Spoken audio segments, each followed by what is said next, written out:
I will talk about how can you shop on your Flip app. We'll go to figure out the solution or know how you can do that on your app.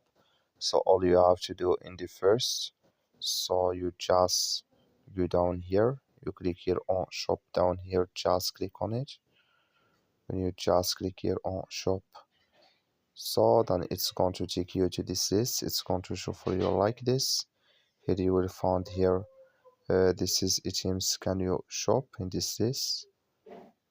So here you will find all this. So and here anything you want to shop, you just click on any products or items here. You just click on it like this here on sale. So then here can you just add it to your cards and can add your card information. Then it's going to add with you or it's going to sit with you here. And here can you select this type here. So that's all you have to do to shop. That's all. Thank you for watching. Don't forget to support us by liking, subscribe.